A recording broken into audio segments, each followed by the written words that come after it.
Windsor is a vibrant, dynamic community with a wide array of intriguing businesses and interesting people. See what new businesses are coming to town. Hear about restaurants you haven't been to before. Learn the latest tips and tricks of technology. Find out what's happening around town. Get it all here on Windsor Today.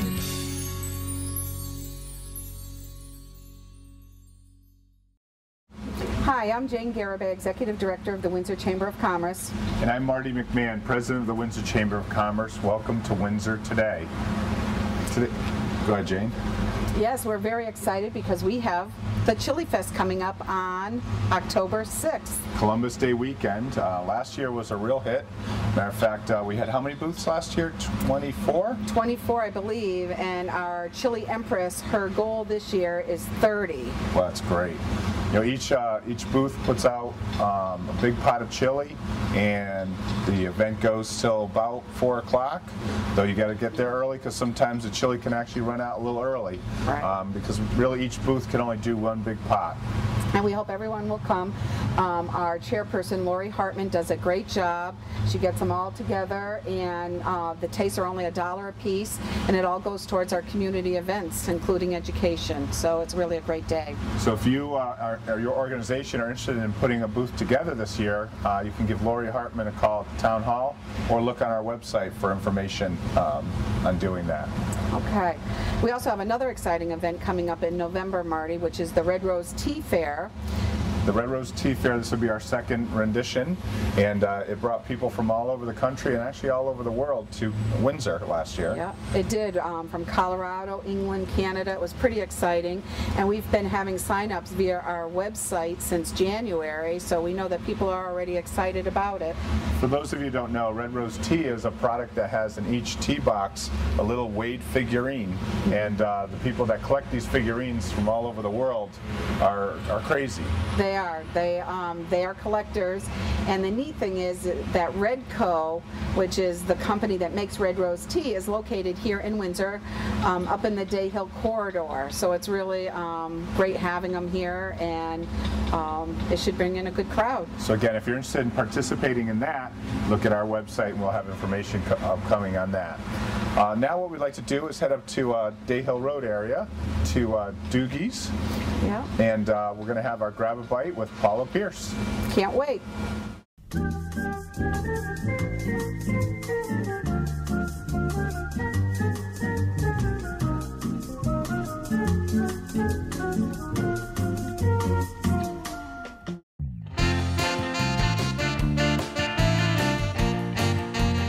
This is Paula Pierce for Grab a Bite, and today we're at Doogie's at 1001 Day Hill Road in Windsor, home of the Bodacious Burger and now Mexican treats. Also, I hear there's a 16-inch hot dog and a murder burger, so we're going to have to go inside, talk to the owner, Rock, and find out about these specialties.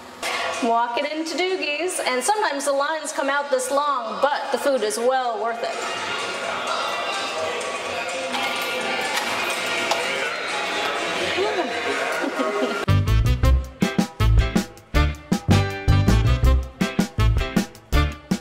Takeout, she says.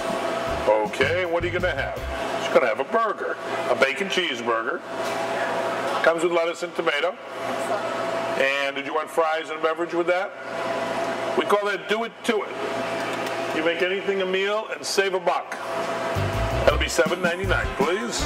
You're going to see why we're known for our burgers. $5 off every 7th visit, and that's because we want you back. And your first name is? Paula. Thank you, Paula. We'll call you as soon as your order's ready. I'm inside Doogie's now with Rock Ehrenheim, the owner of Doogie's. Hi, how you doing, Rock? I'm well. How are you? I hear only the food is taken seriously here? That is a truism. I like that thought. It is a truism. We have a lot of fun. I grew up in the 50s, and I'm a character out of the 50s. And the food is important, but we believe in humor in our operation. I like to kibitz with the customers. A nice lighthearted atmosphere. Absolutely.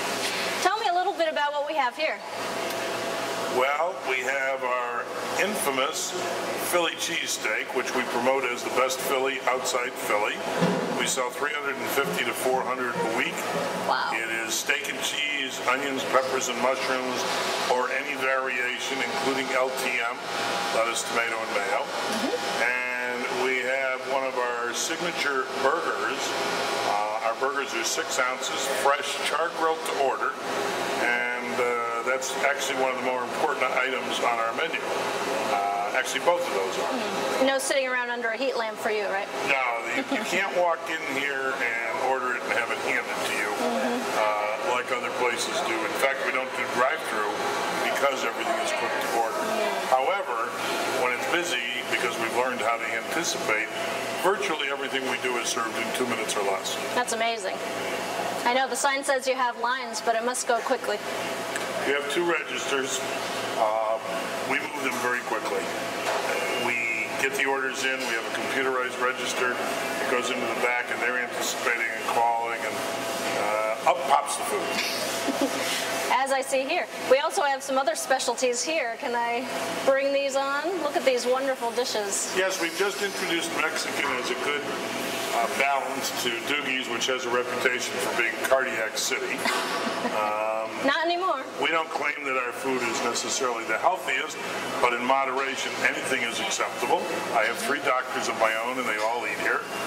On our left is a tostado, which is on a hard shell with all the fixins. The next item is our wonderful taco salad that is served in a fresh-made taco bowl. We make our own chips, and we make our own bowls. Over here, we have the incredible, soon-to-be world-renowned, best burrito east of Baja. It's huge. And we do not charge for the salsa or the sour cream. That's included. And last but not least, we have our quesadillas. Yum. Amply filled, also served with salsa and sour cream.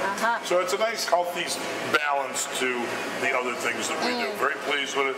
It gives us much more of an appropriate dinner business because hot dogs and burgers aren't really necessarily dinner-type food. Right. And that's what we do.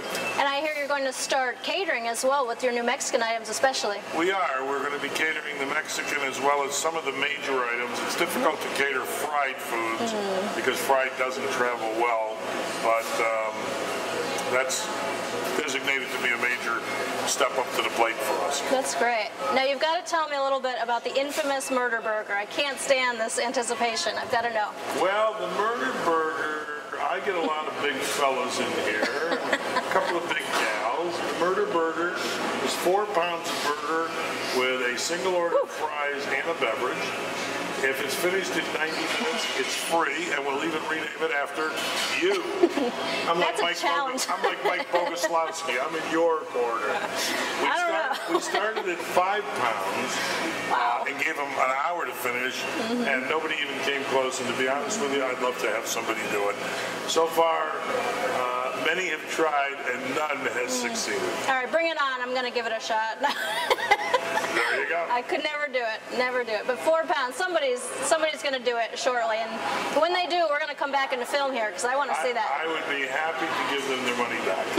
Now, we also are, of course, we've been known forever for our hot dogs. We do our regular hot dog, which is the standard foot long in Connecticut. And we do a 16-inch long hot dog. And we're going to have Labor Day Sunday in Newington. Can we correct that? In Newington, we're going to have a 16-inch hot dog eating contest. Oh my gosh. We're going to have 16 minutes to eat. Eric, can you bring me a 16-inch hot dog, please, cooked? Thank you. Here, I have a display of the vast array of fries that we do. We have our regular skin-on French fry. Please taste one of these. I would love. They're hot. Be very careful. We have our sweet potato fries, onion rings, and curly fries. Lots of fries. The fries alone are worth a trip to Doogie's. These are excellent. In fact, you can just leave that right here in front of me, too. I will do that. Great. Well, thank you so much. Are there any ending words you'd like to tell everybody about your place before we continue eating these fries off Well, to quote my friend Bob, who owns Bob's Discount Furniture, come on down. There you have it. have at Doogie's 1001 Day Hill Road in Windsor.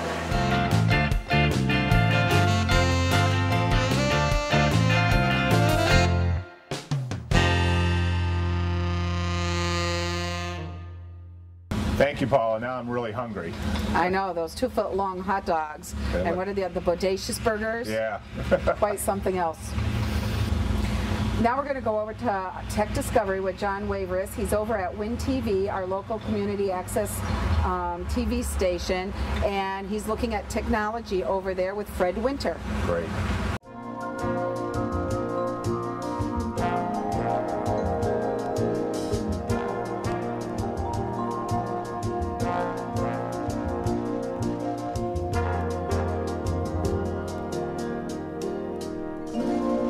Wayne's World, Wayne's Exactly. World. That's what I was thinking. Party on. Hi, I'm John Waveris, and on Windsor Today and Tech Discovery this month, I want to take you inside Win TV. Let's get a look behind the scenes at what's going on. We've got computers that automatically swap out what shows show at what time. It ties into the website. If you notice, there's a new website, win-tv.org. And Fred Winters is going to show us a little bit of what's going on inside. Come on in. Hi, Fred. Hi, nice to meet you. How you been doing? Good. So this is Win TV and Tech Discovery, and we want to talk about, what's going on here. Well, yes, like you said, we're in Win TV, Windsor Community Television, and right now we're standing in our main studio.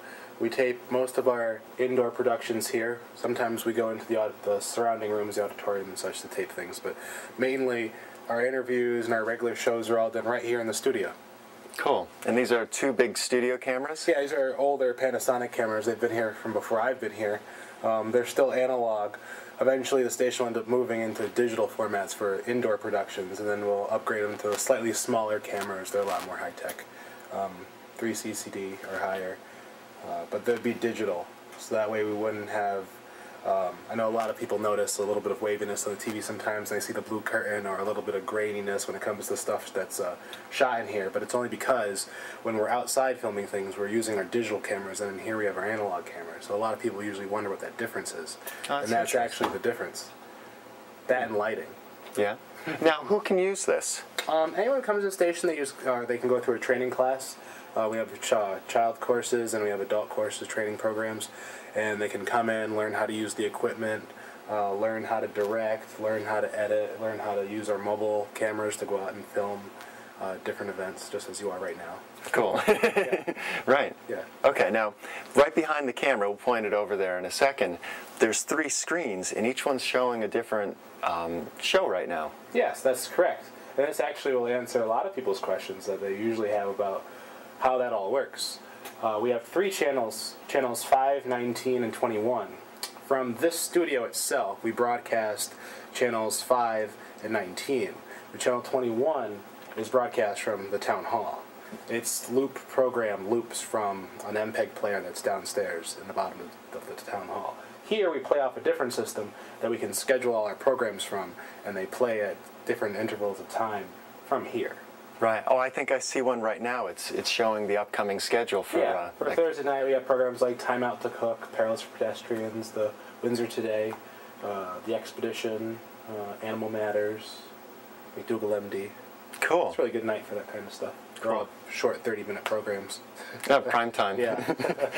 And that same information's available on the website, am I right? Yes, that information's on the website. When you log on to the website, it says on the right the current day, and then it tells you all the things that are playing in that day. Cool. Yeah, we're moving ahead. Yeah, and I also see stacks of tapes, so you don't have to swap tapes out for this schedule, do you? No, before we used to have to, we had 16 decks, which are slowly all, becoming aged and breaking, but we'd have tapes that would play every single night, and we'd have to switch them every day, and we'd have different programs from all of our different libraries of tapes that would play every day, and we just swap them every day. Now we've moved up to a digital playback system, so that way we can put them all in advance, and then just pick what we want ahead of time, and then play them. So now we can play, we can set up a schedule, say we can tell people, hey, this is going to be on, because we can program the computer to say, this program is going to be on this day at this time. And there's no way it can get messed up by somebody swapping the wrong tape or the tape never getting put into the deck. And you know, we definitely never have to worry about that stuff again. A lot less stress on your shoulders, right? Yeah. Cool. And another question on the tapes. Say I had a graduation a few years ago and I wanted to get a copy of it. We can order tapes, right? DVDs? Yeah, you can order tapes. We keep copies all the way back to like 86 or 89. We've got older tapes, our 3/4-inch tapes, that we haven't thrown out yet. I have a lot of those programs. We're currently actually trying to convert them to DVD. So that way we can just keep them. You know, somebody down the road, they're 70 years old. Oh yeah, I want my old high school graduation. And cool. We can sell them a copy of that graduation because we'll still have it. Cool. Very nice. I don't like throwing things out here. No. Well, the other thing too anything. is people call, you know, every once in a while, and they're like, "Oh yeah, I saw that program you guys had taped 10 years ago," and you know they had the grandma in or something. The grandma's passed away, and they're like, "Oh yeah, I really would like the copy of that program," so we're able to give that to them. Excellent. Yeah. You've got a lot of data here in a strange way. Yeah, we do have a lot of data here. And that's another thing when it comes to technology, we're going to have to move up to different sorts of data storage. Because as these older tapes, you know, the media starts to degrade, we have to convert it all to digital. And then we'll have bulk storage, and we'll have to get servers and hard drives and larger form of DVD drive. I think the new one they just are releasing now, the 500 gig DVD. I don't even know about that yet. Oh, yeah, yeah, I'll go in. And you're talking about switches too, and yeah, there's a lot of stuff that goes on here too. Even when it doesn't just come to the video, what we're going to end up doing is when a show gets recorded, it gets saved to file now instead of tape. Well, that's what will be happening. And then someone will have to copy that actual program now in raw form over to one of the editors, and then they can work on it, change titles, and then save it. And from that computer gets copied over our network to the actual main computer that does all the switching. And it gets uploaded to a hard drive, where then it goes on TV. So we're copying files. And yeah. Now, I think a lot of people out there are going to deal with cameras shooting to hard drives now. Yeah. So this moving big files, I think you're all in for it. Trust me, if you have a video camera, it's coming. Yeah, it is one neat thing, because as all the different camera manufacturers and program manufacturers are moving ahead, it will become files that you're saving to, not as much tape. So you won't have to worry about whether you have a 8mm tape or an SVHS tape or VHS-C or mini DV or DVD, like all those different formats. You know, it doesn't work in every camera, but now everybody will have the same format going home. Anybody can exchange whatever they want. Cool. Very nice. Yeah. Now, would you take me back to the room with all the computers there? I'd love to get a tour of that. Sure. Well, we can start here. Okay. Yeah. Well, tell me what's here. Basically, I showed you the studio. Our basic lighting grid on the ceiling.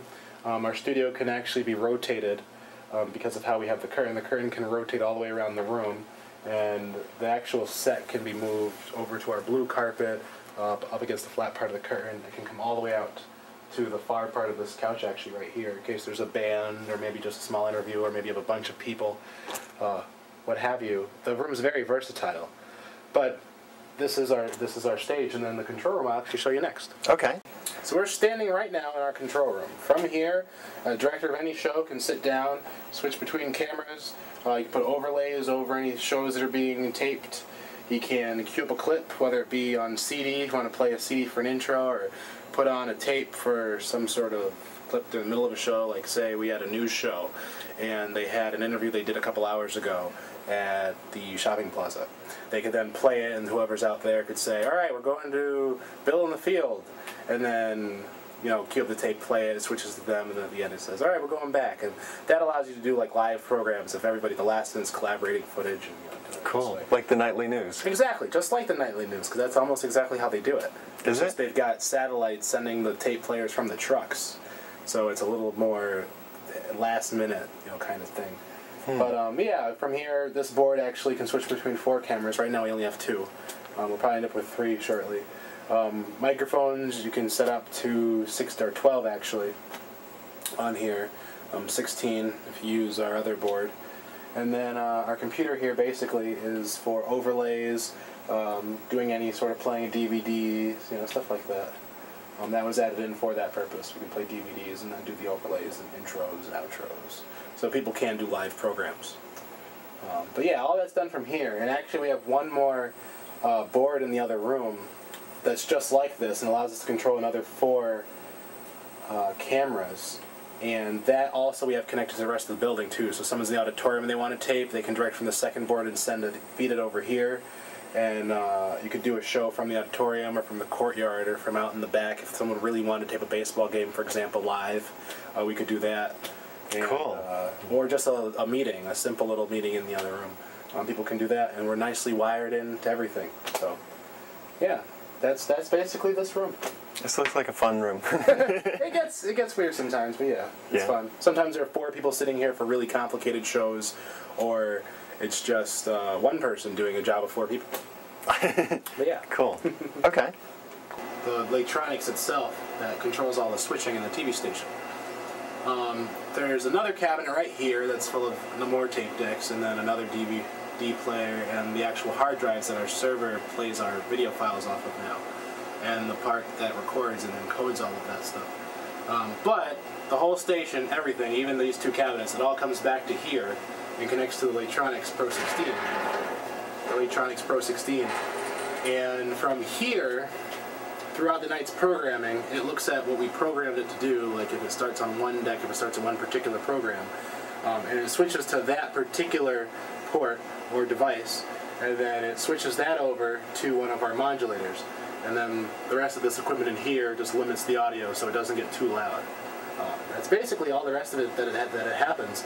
These modulators here receive our video and audio signal that come from these 2 devices, and then it is connected right back to one of the cable company hubs.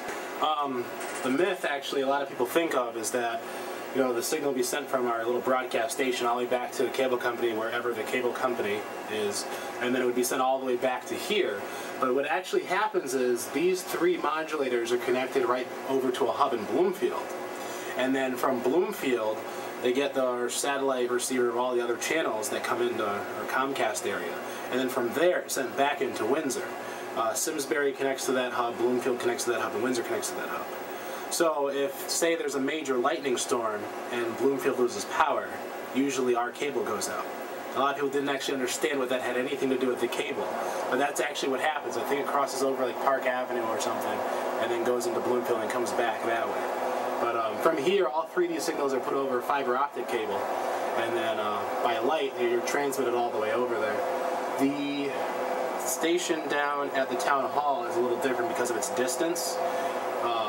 And its distance away from the hub. Their setup's a little different. It's still modulators, but when it goes out to the pole, it's sent a little differently back to the hub. But that's basically how it happens. In this area, each of the sets of Comcast districts all actually connect to Berlin. And then there's a main switcher that switches all of the hubs, actually, can control them remotely. So I can even from here dial into the Berlin switcher and switch Bolton's channel 5 to 21 or something, you know. Crazy stuff. But that's how it's all connected. Everything's interconnected, everything's intertwined. And that's how the signal gets from the TV station to your home. Cool. Thank you very much, Fred. It's been great.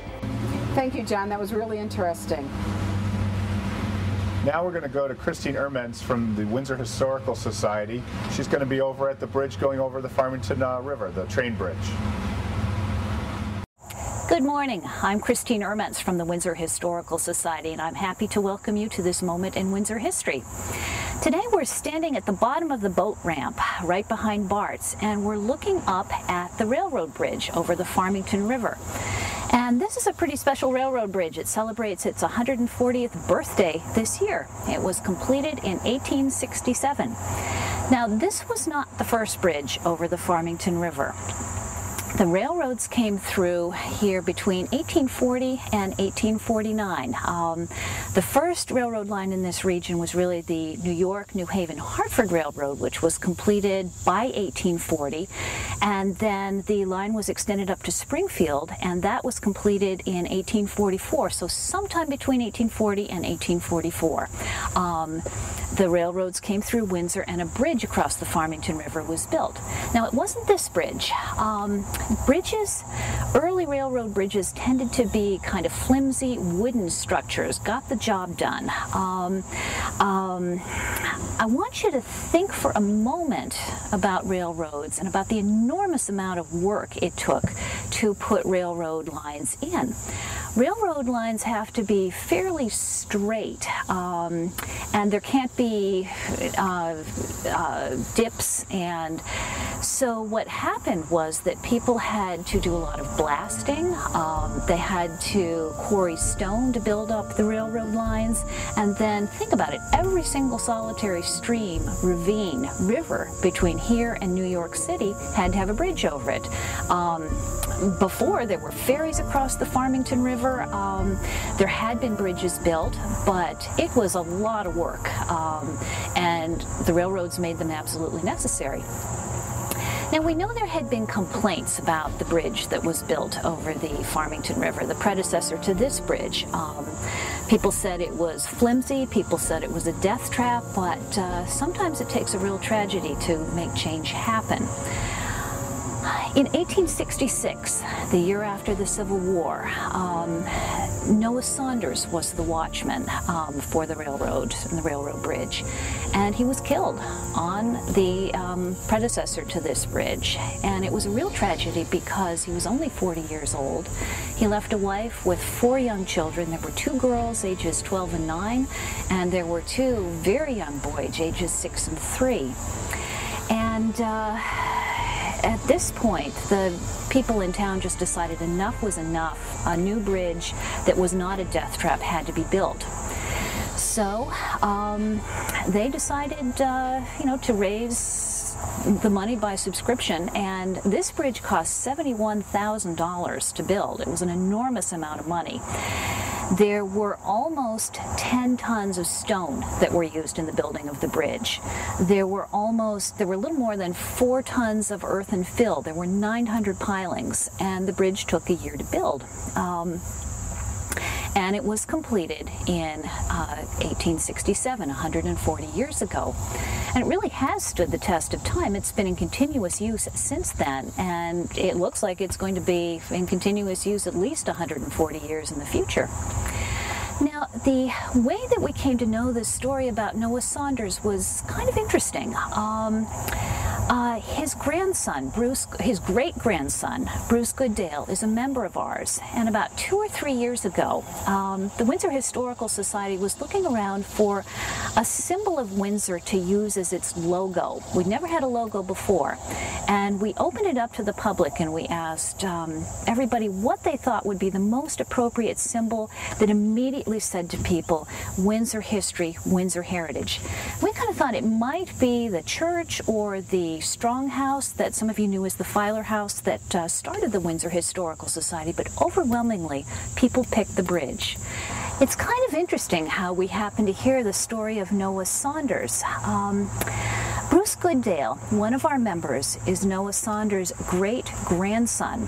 And a couple of years ago, 2 or 3 years ago, Windsor Historical Society, we'd never had a logo. And we were looking around for a symbol that would say to most people, Windsor history, Windsor heritage.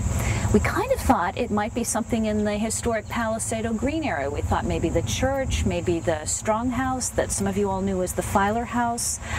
But overwhelmingly, Windsor people, wrote us and called us and emailed us and said that the bridge was the symbol in Windsor that really symbolized history and heritage to them.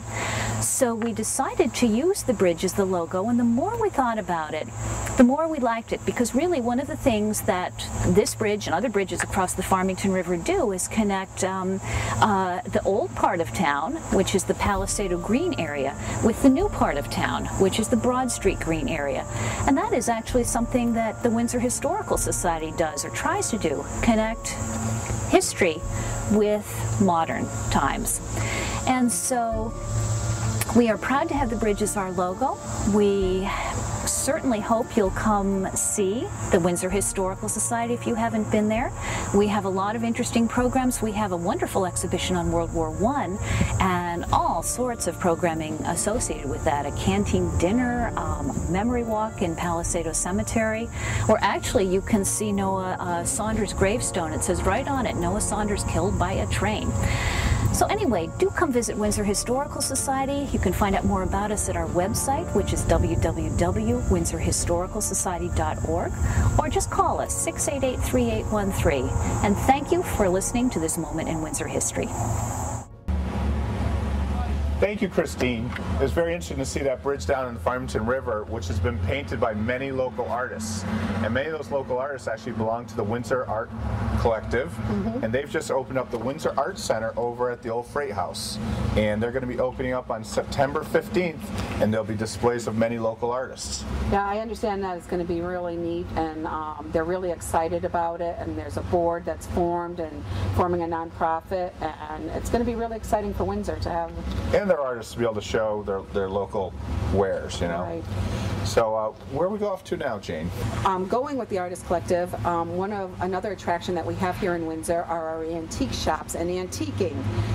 Right now we presently have 5 shops in Windsor that are open to the public. Patty's Treasures, Union Street Antiques, Central Street Antiques, and a couple others that are open for the public, and it's really becoming a destination. I understand, Marty, there's 2 more in the works of opening here in town, which would put our numbers up to 7, which starts building a mass. Right. Become a stop for people from out of town and out of state to stop by and look at those antique shops, and now we've got some great dining in the center of town. Which is great. Yeah. Well, that brings up Where to Shop and Dine in Windsor. It's a new publication that came out in the town's brochure. There's a lot to do in Windsor. If you look in the center of that booklet, you will find Where to Shop and Dine in Windsor. So in here are listed all the antique shops, ours, the restaurants, our retail, you know, our grocery stores, etc. It's a really fine publication, so make sure you pull it out and you keep it where you can find it. Yeah, we should probably mention, as we're talking about antiques and being a tourist destination for antiques, we're a tourist destination for many different things, and that's why we're standing here under the Tourist Information Center. This is located on the side of the Chamber of Commerce building in the center of town, and we actually have a display board that's here all the time for those folks, even if they come in on weekends. So if you're looking for information on what to do in Windsor, you're going to be bringing friends and family in from out of state, stop by here and you'll get some great information. And around the area. And one of the things before we go over to our business beat, which is actually at Central Street Antiques, is they have an auction every other Tuesday night. I went to one recently, and they have collectibles, antiques, but also great household items and furniture, etc. at great prices. It was really exciting. I know my husband wants me to sit on my hands now. That's right. Because it goes up. You don't want to even scratch. So without further ado, we'll head over to the business beat over at Central Street Antiques. Great.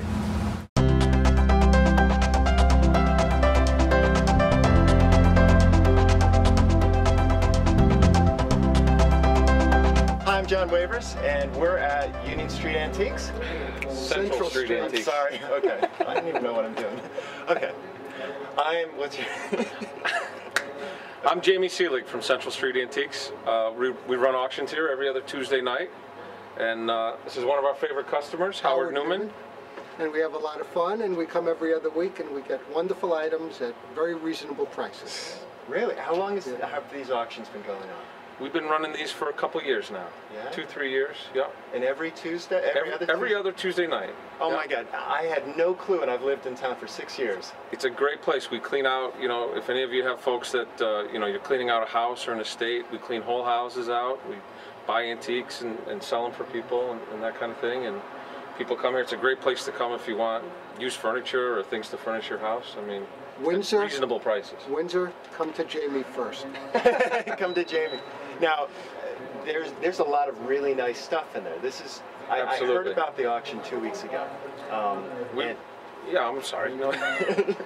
Yeah, we run sales every other week that are kind of whatever we clean out of houses and things like this, and then we save the kind of the better quality stuff, and we'll have once every maybe month or two we'll have a high quality antique and art auction. So would this be one of the high quality ones? No, this is actually just a regular. This is a regular sale. And this is high quality items, and we've been to the Saturday auctions too, the high priced ones, and they're just fabulous. You get wonderful treasures coming here. It's a lot of fun, and there's a lot of nice people here. And it's all family. We feed you. We feed you. We have pizzas at the beginning of the night. It's a good night out, entertaining. Really? Absolutely. What time does the pizza come out? The pizza comes out around 5:30. 5:30. Yep. Okay. 5:45, it's gone. And people who've never been to an auction or are a little tentative about coming to an auction and bidding on things, very simple. You come here, we're laid back. You're not going to scratch your nose and end up owning something for $10,000 or something like that. No. You just you come, we'll explain to you how the bidding process works, and it's a good place to get get nice things. Excellent. Now, do people have to bring credit cards or cash or checks? We take all that. Any form of payment. All major credit cards. We take checks, personal checks. Cash is always good. Excellent. Yep. Go here and money over a bit here. That's very nice. How do I money over a bit? You're gonna get that money, you're gonna get 10, 20, 20 out of it, 10, out of 20, out of 10, out of 20, out of it, 10, out of 20, yes, 20, now 30. We father needs it. Debit of 30 says need down. 20 bucks, 30 bucks, yes, 40 bucks, 30 out of it, 40, 30 bucks on one, $30 on one. Tell me I was thinking after him. $30 on one. Okay, so tell me about one of the great things that you've purchased in the past. Well, 2 weeks ago we got a beautiful rug. It was like new, and it's now in our den. Really? Yeah, cool. We put Scotchgard on it, and it's just lovely. Excellent. That morning we actually threw out the one we had, and we said we hope, but we saw a listing of rugs, and we got one that night, and the very next morning it's in our den.